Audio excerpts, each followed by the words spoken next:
आप देख रहे हैं उत्तराखंड का बुलेटिन और मैं हूं आपके साथ स्मिता सिंह। बुलेटिन की शुरुआत करते हैं बड़ी खबरों के साथ। पेंशन विसंगति दूर करने सहित अपनी तमाम मांगों को लेकर अखिल भारतीय पूर्व सैनिक परिषद के बैनर तले पूर्व सैनिकों ने अल्मोड़ा में प्रदर्शन किया और इस दौरान पूर्व सैनिकों ने जोरदार नारेबाजी करते हुए मांगों पर गौर करने की मांग उठाई और इस दौरान पूर्व सैनिकों ने प्रशासन के द्वारा राष्ट्रपति को अपनी मांग का ज्ञापन भेजा और पूर्व सैनिकों का कहना है कि सेना में अधिकारी और कर्मचारी वर्ग में पेंशन, पारिवारिक पेंशन और डिसेबिलिटी पेंशन में अंतर है और पूर्व सैनिकों ने मोदी सरकार से अपनी मांग पूरी करने की मांग उठाई है।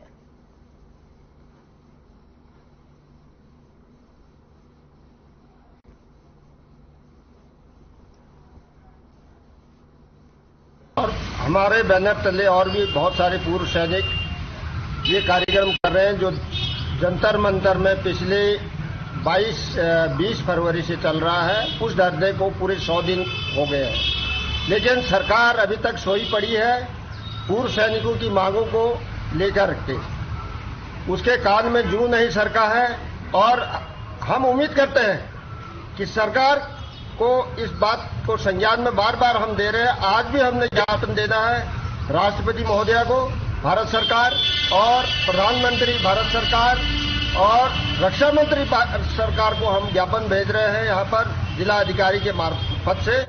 उत्तराखंड में पर्यटन बढ़ते अवसरों को लेकर पर्यटन सचिव ने कई मुद्दों पर बात करते हुए बताया कि आने वाले सालों में उत्तराखंड में कई ऐसे टूरिस्ट डेस्टिनेशन होंगे जहां पर लोगों को सरकार हर तरह की सुविधाएं मुहैया कराएगी और लोगों को कई तरह के पर्यटन के अवसर आसानी से उपलब्ध हो सकेंगे। उत्तराखंड अपने वहीं नैसर्गिक सुंदरता के लिए जाना जाता है और यही वजह है कि यहां साल दर साल सैलानी और श्रद्धालु चारधाम यात्राओं के अलावा पर्यटक स्थलों के लिए आते हैं और इस मौके पर पर्यटन सचिव वहीं सचिन कुर्वे ने बातचीत के दौरान बताया कि इस साल पहले की तुलना में चार धामों में श्रद्धालुओं की संख्या में बढ़ोतरी हुई है। वहीं इसके अलावा पर्यटन को बढ़ावा देने के लिए अन्य पर्यटन के साधनों पर भी सरकार पूरा फोकस है और जहां से पर्यटन का तो विकास हो ही रहा है, साथ ही लोगों की पहुंच भी आपको बता दें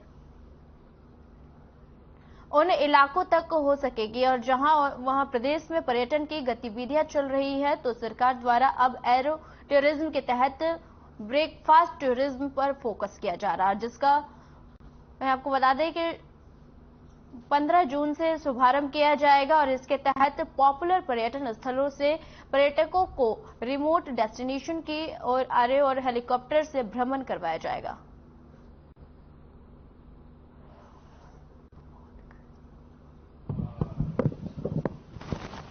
देखिए, जब भी हम किसी टूरिस्ट डेस्टिनेशन की डेवलपमेंट की बात करते हैं तब हम 4 एज की बात करते हैं। वो 4 एज क्या है? सबसे पहले एक्सेसिबिलिटी आती है, वहां तक कैसे पहुंचा जाए। फिर दूसरी आती है वहां पे एमिनिटीज, तीसरी आती है एकोमोडेशन और चौथी आती है एक्टिविटीज। लेकिन सबसे पहले जो आती है वो एक्सेसिबिलिटी की बात है। हर तरफ सड़क जाना, सड़क से मार्ग से पहुंचना पॉसिबल नहीं है हिली स्टेट होने के कारण। तो ऐसे में हम सिविल एविएशन के माध्यम से हमारे जो हेलीपैड्स है उस हेलीपैड का उपयोग टूरिज्म के पॉइंट ऑफ व्यू से कैसे किया जा सकते हैं तो इसमें विचार विमर्श कर रहे हैं और बहुत जल्दी इसके अंदर में हम पॉलिसी के माध्यम से जो इन्वेस्टर्स है, जो ऑपरेटर्स है, उनके पास जाएंगे। यदि आप हमारा देखेंगे विगत 4 महीने में हमारा जो फेसबुक है, इंस्टाग्राम है, इसका रीच काफी बढ़ा हुआ है। इवन लोकल लेवल पे भी जो टैलेंट है उस टैलेंट को भी टैप करने के दृष्टिकोण से हमने जो 27 सितंबर को जो वर्ल्ड टूरिज्म डे होता है वहां पे एक कंपटीशन आयोजित की गई थी कि यहाँ के लोकल बच्चों ने जो फोटोग्राफ्स किए होंगे उसको हमने पहला प्राइज 1 लाख का था, दूसरा 75,000 का था, तीसरा 51,000 का था और कुछ कंसोलेशन प्राइज भी 11,000, 21,000 के दिए। उसमें हमको 55 द बेस्ट फोटो। एसएसजे परिसर के दृश्य कला संकाय के विद्यार्थियों ने चौघाना पाट स्थित गांधी पार्क से जुलूस निकालकर नारेबाजी की और अल्मोड़ा नगर का जुलूस निकाला गया जिसमें सैकड़ों छात्राओं की भागीदारी रही। उन्होंने स्नातक और स्नातकोत्तर में बीएड की अनिवार्यता समाप्त करने, एलटी परीक्षा बहाल करने की मांग को लेकर कहा कि दृश्य कला की एलटी परीक्षा नहीं हो रही है और ऐसे में वह भविष्य को लेकर चिंतित है। इसे बहाल करने की मांग कई बार की गई है लेकिन कोई सुनवाई नहीं हुई है।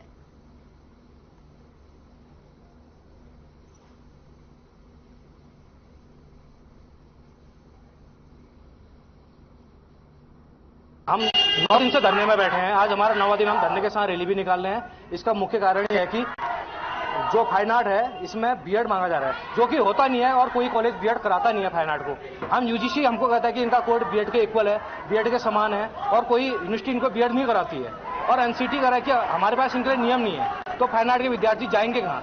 4 वर्ष का पूर्णकालिक कोर्स करते हैं, 4 साल की पढ़ाई करते हैं, उसके बाद भी आज हमको बीएड मांगा जा रहा है, जो हमारे कोर्स के लिए नहीं बना जा रहा है। हमारी मांग है कि सरकार फाइन आर्ट में जो बीएड की बाध्यता लगाई जा रही है उसको हटाए, बीएड को हटाए, और क्या कहते हैं इन बच्चों के साथ जो अन्याय हो रहा है उसके खिलाफ अपनी जो आगे की रणनीति है उसको करे। और खबर देहरादून से है, जहां ट्रैवल एजेंट को रायपुर पुलिस ने 1 किलो चरस के साथ गिरफ्तार किया है। आरोपी पूर्व में मर्चेंट नेवी में नौकरी करता था और बाद में वह ऑनलाइन ट्रैवल एजेंट बन गया और इसी दौरान वह नशे का आदी हो गया और नशे की तस्करी करने लगा। और वहीं एसपी सिटी सरिता डोभाल ने प्रेस वार्ता कर बताया कि पूर्व में सपेरा बस्ती से एक आरोपी पकड़ा गया था और जिससे मिले साक्ष्यों पर पुलिस ने कार्रवाई शुरू की और इस आधार पर आदर्श कुमार निवासी मंडी हाथीबड़ कला को रायपुर रोड गुरुद्वारे के पास से गिरफ्तार किया गया और आरोपी से 1 किलो चरस मिली है और जिसे वह एक तस्कर से खरीद कर लाया था और उसकी तलाश की जा रही है। और इसी बीच एसओ रायपुर कुंदन राम ने बताया कि आरोपी 2017 तक मुंबई में मर्चेंट नेवी में नौकरी करता था।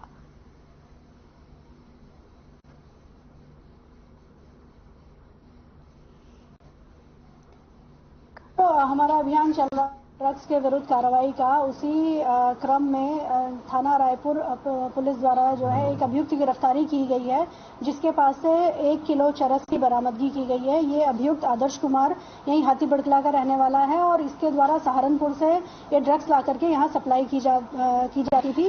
तो ये 1 किलो चरस और इसके साथ ही जो स्कूटी इसके द्वारा यूज की गई है उसको बरामद किया गया है। ये जो अभियुक्त है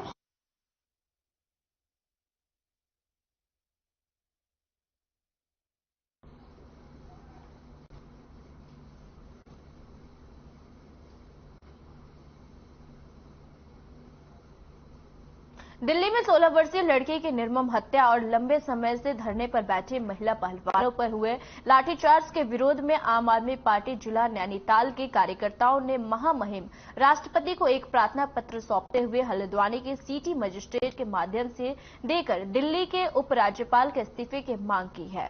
वहीं प्रार्थना पत्र के माध्यम से वहीं आपके प्रदेश संगठन सचिव एवं नैनीताल जिले के सह प्रभारी समित्र टिक्कू ने वहीं आपको बता दें कि कहा कि 28 मई को दिल्ली पुलिस ने देश के पहलवान बेटियों के साथ जिस तरह का दुर्व्यवहार किया है, बर्बरता दिखाई है, सड़कों पर घसीटा है, वह अत्यंत निंदनीय है।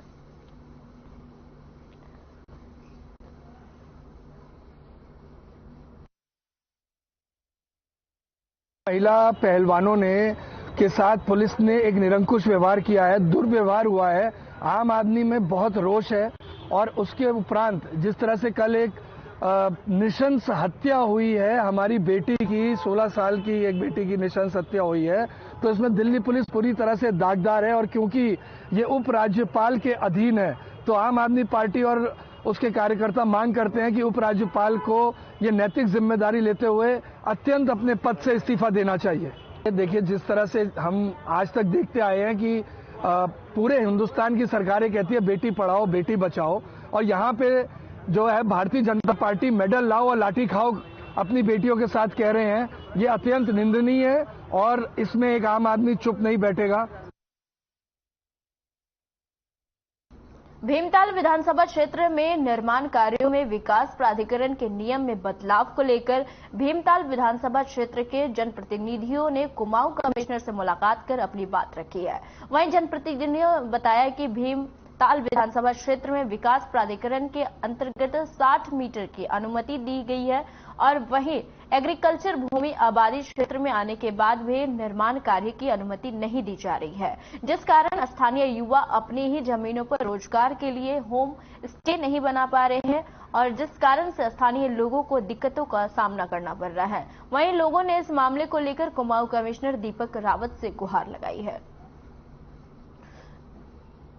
में 2 डिमांड्स वहाँ के लोगों की है। एक तो जो मौजूदा मास्टर प्लान है उसमें व्यवस्था ये है कि जो आपका कृषि क्षेत्र जो एग्रीकल्चरल लैंड है, उसमें अगर कोई आबादी में है, आबादी में दर्ज है या फिर आबादी का रूप उस जगह ने ले लिया है, तो 60 स्क्वायर मीटर्स तक की परमिशन है कि वो उतना घर बना सकते हैं। एक तो वो लोग उसमें छूट चाह रहे हैं, दूसरा उनका ये कहना है कि जो आबादी लैंड के सर्टिफिकेट पटवारी दे रहे हैं उसको प्राधिकरण नहीं मान रहा है, उसको दिखवाया जाएगा। और तीसरा इनका ये कहना था कि कुछ एग्जिस्टिंग मास्टर प्लान में लैंड यूज में कुछ लैंड एजुकेशन के लिए रिजर्व्ड है, कुछ लैंड स्पोर्ट्स के लिए रिजर्व्ड है, जो कि इम्प्रैक्टिकल अभी हो गई है क्योंकि बहुत सी यूनिवर्सिटीज वहां पे बन गई हैं। तो उसको जब हमारा जो वर्तमान मास्टर प्लान प्रपोज्ड है उसमें इन आपत्तियों को एग्जामिन करेंगे और उस पर एक कॉल लिया जाएगा। देखिए, प्राधिकरण भीमताल में प्राधिकरण जो है, अगर हमारे स्थानीय लोग वहाँ के जो स्थानीय युवा है या स्थानीय जो भी कोई बाहर से फौज से आ रहा है या कोई भी आ रहा है तो अपना मकान नहीं बना सकता है। वो मकान बनाने में दिक्कत है। कहते हैं कि एग्रीकल्चर भूमि है और आपके कोई भी जोन बनाए हुए हैं और मास्टर प्लान, हमारा मास्टर प्लान 12 साल से हम ये सुन रहे हैं कि नया मास्टर प्लान आना जल्दी आएगा, लेकिन ना मास्टर प्लान आ पा रहा है। चलो हम कह रहे हैं मास्टर प्लान जब भी आ रहा है उससे पहले जो ये जो रोक लगी है, ये रोक हटनी जो 60 स्क्वायर मीटर में मकान बने उसकी भी परमिशन नहीं दी जा रही है। और वो गाँव का किसान और गाँव का जो ग्रामीण है वो अपनी जमीन में अगर मकान नहीं बनाएगा तो बनाएगा कहाँ। ये हम आज कुमाऊं कमिश्नर दीपक राव जी से मिलने आए हैं और हम इनसे आग्रह कर रहे हैं कि साहब इसमें जो भी सरलता और नियमों के अनुसार इसमें परमिशन और दी जाए और ताकि गरीब किसान अपना मकान, अपना आशियाना बना सके। नगर निगम में स्ट्रीट लाइटों की मरम्मत और नई लाइटों के लगाने का काम ठप हो गया है और भुगतान न होने के कारण कंपनी ने हाथ पीछे खींच लिए हैं। ऐसे में जिन वार्ड में स्ट्रीट लाइट खराब थी या बदली जानी थी, वहां के लोगों को फिलहाल अंधेरे में रहना पड़ेगा। और देहरादून के महापौर सुनील उनियाल गामा ने बताया कि शहर के स्ट्रीट लाइट की व्यवस्था की EESL कंपनी को सौंपी गई थी और वही EESL कंपनी की ओर से एक कंपनी आस्था इलेक्ट्रॉनिकल पोलाइट लगाने एवं मरम्मत का काम सौंपा गया था और शिकायतों के बाद नगर निगम की ओर से कंपनी का काफी भुगतान रोक लिया गया था और इसमें EESL कंपनी आस्था इलेक्ट्रिकल कंपनी को भी भुगतान नहीं कर पा रही है। महापौर सुनील उनियाल गामा ने कहा कि मेंटेनेंस का काम EESL ने हम लेकर किसी अन्य कंपनी को दे दिए। कि हमारा जो लाइट का काम है हमने EESL को दे रखा है और EESL ने आगे आस्था को जो है मेंटेनेंस के लिए दे रखा है। तो मेंटेनेंस से आस्था वालों का जो पैसा है EESL वालों ने उनका भुगतान करना है। हमारा जो निगम से भुगतान है EESL को हम लगातार भुगतान कर रहे हैं और हमारे स्तर पे वो नहीं है।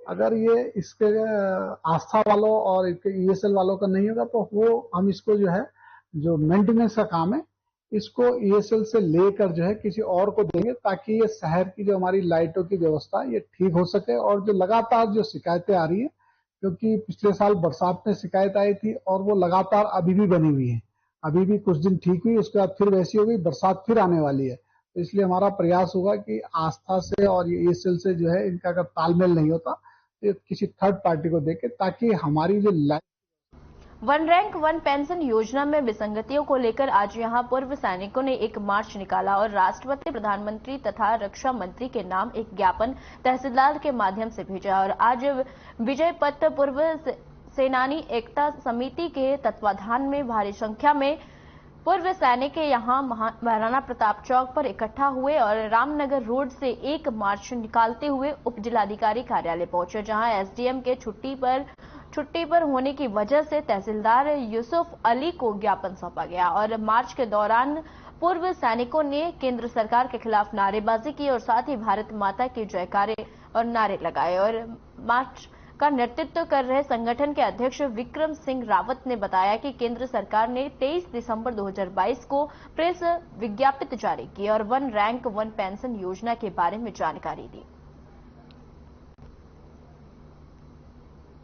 बहुत बहुत धन्यवाद देना चाहता हूं कि आप लोगों ने आज हमारी याचना सुनने के लिए आप यहां पर पहुंचे।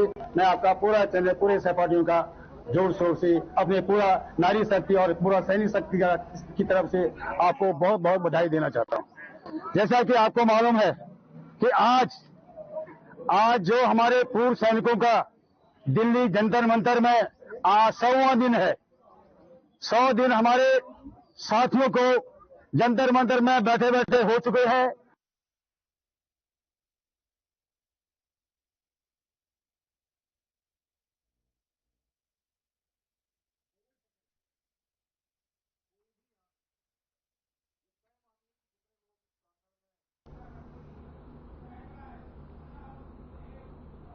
इसी बीच उत्तराखंड के टिहरी से सीएम पुष्कर सिंह धामी लाइव है, क्या कुछ कह रहे हैं आइए सुनाते हैं। घंटाकरण की बहुत बड़ी कृपा है, बहुत बड़ा आशीर्वाद है, इसलिए वो लोग यहाँ पहुंचे हैं। मैं अपना सौभाग्य मानता हूं कि मुझे भी घंटाकरण की पूजा का अवसर एक बार नहीं लगातार दूसरी बार मिला है।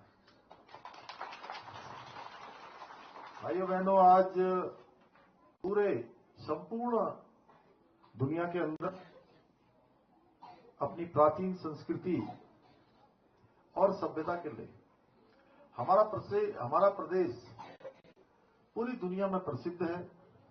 इसीलिए इसको देवभूमि कहा जाता है, क्योंकि यहां पर प्रभु का वास है।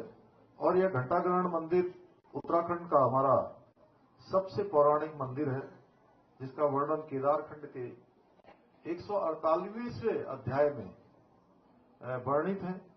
यह मंदिर जहां पर्यटन की दृष्टि से अत्यंत महत्वपूर्ण है, क्योंकि यह उत्तराखंड का एकमात्र स्थान है जिससे हरिद्वार और हिमालय के दर्शन एक साथ किए जा सकते हैं। इसीलिए पिछली बार जब हम लोग आए थे तो यहां पर सड़क की हम लोगों ने घोषणा करी थी, और जल्दी ही यहां सड़क पहुंचेगी तो अन्य सुविधाएं भी पहुंचेगी, जैसा बिजलवाड़ जी ने और अन्य लोग। खबर रुड़की से है, जहां आईपीएल में प्रदर्शन करने के बाद रुड़की पहुंचे। आपको बता दें कि इसी बीच आईपीएल में आकाश जो है प्रदर्शन करते हुए क्रिकेटर आकाश मधवाल का ढंढेरा क्षेत्रवासियों ने जोरदार स्वागत किया। इस दौरान आकाश मधवाल के साथ उनके कोच अवतार सिंह जी मौजूद रहे और जिनका क्षेत्रवासियों ने फूल मालाएं पहनाकर जोरदार स्वागत किया। दरअसल रुड़की निवासी आकाश मधवाल आईपीएल में मुंबई इंडियंस टीम की तरफ से खेल रहे थे और इस दौरान लखनऊ सुपर जायंट्स के खिलाफ वहीं 3.3 ओवर में 5 रन देकर उन्होंने 5 विकेट झटके और आईपीएल इतिहास में सबसे बेहतरीन गेंदबाजी प्रदर्शन के अनिल कुंबले के रिकॉर्ड की बराबरी ली।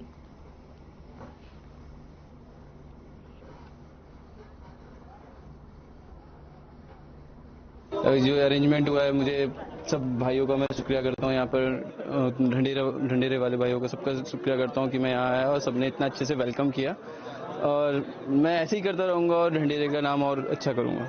मुंबई इंडियंस की क्रेडिट तो मेरे कोच हैं सर से मैंने बहुत कुछ सीखा है, और जो मेरे ऊपर वर्क किया है वहाँ पर मुंबई इंडियंस नहीं, तो बाकी जो मेरी मेहनत है जो मैंने किया सबका नहीं होती है कि उनके बच्चे इस लेवल पे गए हैं। और फिर एक वर्ल्ड रिकॉर्ड 3-3-5 बहुत बड़ी बात। ये दोबारा मुझे नहीं लगता कि मैं खुद बोल रहा हूँ कि ये रिकॉर्ड टूटेगा, नहीं पॉसिबल ही नहीं है, और वो भी 2020 पैटर्न में। और मुझे श्योर है बिल्कुल कमिंग टूर जो वेस्ट इंडीज है या जो अफगानिस्तान का है उसमें तो कलर मिलेगा। और रोहित बहुत लाइक करते हैं, हम भी देख रहे हैं जो व्यू हैं वे अपने हमारे जो सचिन तेंदुलकर हैं, जितने बड़े स्टार खिलाड़ी हैं दुनिया के, सबने उनको जनपद हरिद्वार में वरिष्ठ पुलिस अधीक्षक के आदेश पर चलाए जा रहे सत्यापन अभियान में मंगलौर पुलिस ने कार्रवाई करते हुए गोदाम मालिकों के विरुद्ध पुलिस एक्ट में कार्रवाई करते हुए 9 लोगों के 10-10 हजार रुपए की कोर्ट चालान किए हैं और गोदाम में काम कर रहे नौकरों के सत्यापन किए गए।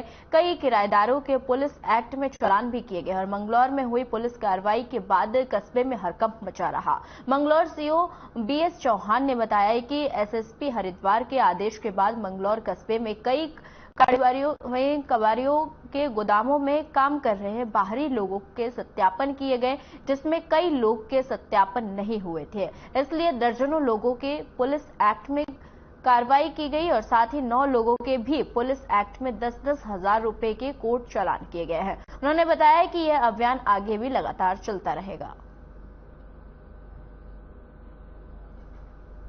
से शिकायतें चल रही है कि बाहर के लोग जो है आके बिना सत्यापन के यहाँ रह रहे हैं, फिर क्राइम करके निकल जाते हैं। ऐसे में जो है वरिष्ठ पुलिस अधीक्षक के निर्देश में जो है एक सत्यापन अभियान चलाया जा रहा है। सभी थानों में जो है पर डे जो है सुबह जो है सत्यापन की कार्रवाई की जा रही है और जहां भी संदिग्ध लोग मिल रहे हैं उनके विरुद्ध जो है कार्रवाई की जा रही है। कुछ लोग जो कबाड़ी वगैरह का काम भी कर रहे हैं उन्हें भी कहा गया है कि वो रजिस्टर रखेंगे, जो भी सामान वगैरह लेते हैं उसका उल्लेख रखेंगे और जो भी उनके यहाँ काम करते हैं उनके अभी जो है आईडी अपने पास रखेंगे।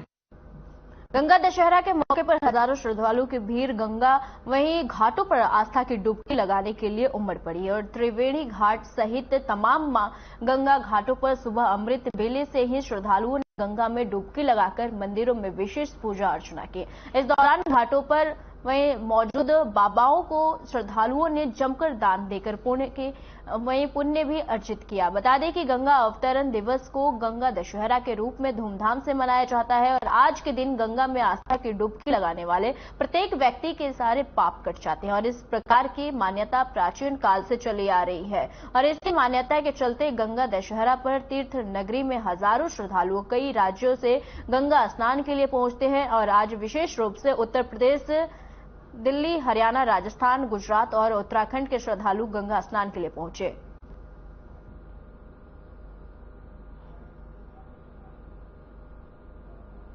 गंगा दशहरा की सबको बहुत बधाई है।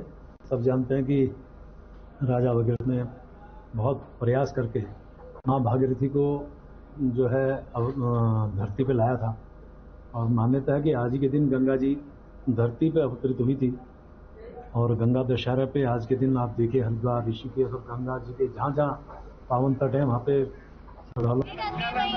गीतांशी, मेरा नाम गीतांशी है।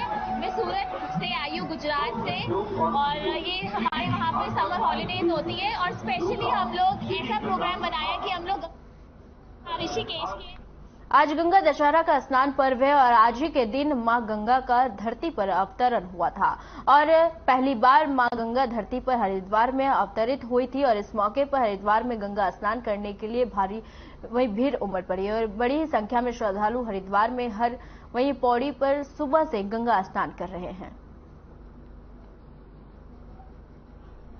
गंगा में स्नान करने से पुण्य मिलता है और आज गंगा दशहरा है इसलिए हम सब यहाँ पर गंगा स्नान करने आए हैं। हिंदुओं में दशहरे पे स्नान का बहुत ही महत्व होता है। इस दिन भगवान श्री राम भी प्रसन्न होते हैं स्नान करने से। हिंदुओं में आप देख रहे हो कितनी भीड़ है यहाँ पर स्नान करने के लिए। हम सभी को स्नान करना चाहिए। खबर जनपद उधम सिंह नगर के जसपुर कोतवाली क्षेत्र से है, जहां अवैध अतिक्रमण पर प्रशासन का फिर से बुलडोजर चला है। बता दें कि वहीं पतरामपुर में सरकारी रास्ते में अवैध अतिक्रमण को हटाया गया है और उप जिलाधिकारी के नेतृत्व में ये कार्रवाई की गई और इस दौरान भारी पुलिस बल मौके पर मौजूद रहा।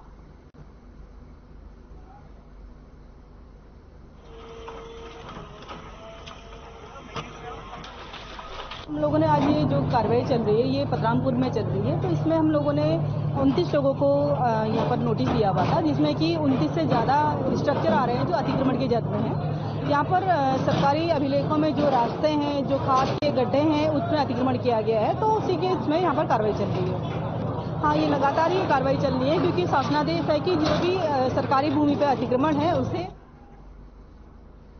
खबर देहरादून से है, जहां डीएमएमसी सभागार में वहीं मानसून से पूर्व की तैयारियों को लेकर राज्य के समस्त जिलाधिकारियों के साथ वीडियो कॉन्फ्रेंसिंग के माध्यम से बैठक की गई। बैठक में आईजी एसडीआरएफ रिद्धम अग्रवाल और अपर सचिव आपदा प्रबंधन वहीं सवीन बंसल उपस्थित रहे और बैठक में राज्य स्तर के समस्त लाइन डिपार्टमेंट के अधिकारी ने प्रतिभाग किया।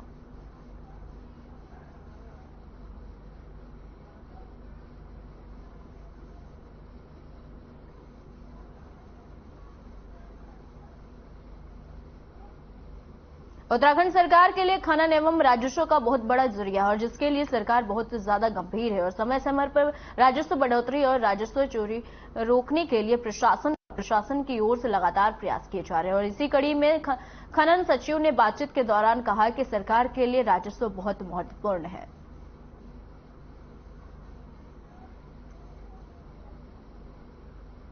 जैसा कि आप जानते हैं, खनन एक महत्वपूर्ण विभाग है जो राजस्व में कंट्रीब्यूट करता है और हम लोग का जो टारगेट है वो पिछले साल 575 करोड़ था। हम लोग पूरा नहीं हालांकि अचीव कर पाए, उसमें तमाम इश्यूज थे, बहुत सारे कोर्ट केसेस थे, बहुत सारे और प्रॉब्लम हुई। तो इस साल माननीय मुख्यमंत्री जी ने स्वयं बैठक लेकर उसमें निर्देशित किया है कि हम लोग जो मंथली टारगेट है उसको अचीव करने का प्रयास करें और जो डिटेलिंग है, जैसे हम लोग विभाग हैं, हमारे तरफ से 3 गवर्नमेंट एजेंसीज काम करती हैं, वन विकास निगम। दहेज को लेकर महिलाओं को परेशान किया जाता है, इसी को रोकथाम के लिए जनपद उधम सिंह नगर के जसपुर क्षेत्र के आपको बता दें आपको बता दें कि क्षेत्र में मुस्लिम समुदाय के लोगों ने मौलानाओं के साथ महिला की सुरक्षा को देखते हुए 28 बिंदुओं का फरमान जारी किया है और आपको बता दें कि फरमान में लड़की के परिवार को दहेज न देने के साथ साथ महिलाओं की सुरक्षा के लिए महिलाओं के खाने का अलग इंतजाम जैसे भी महत्वपूर्ण बिंदु हैं।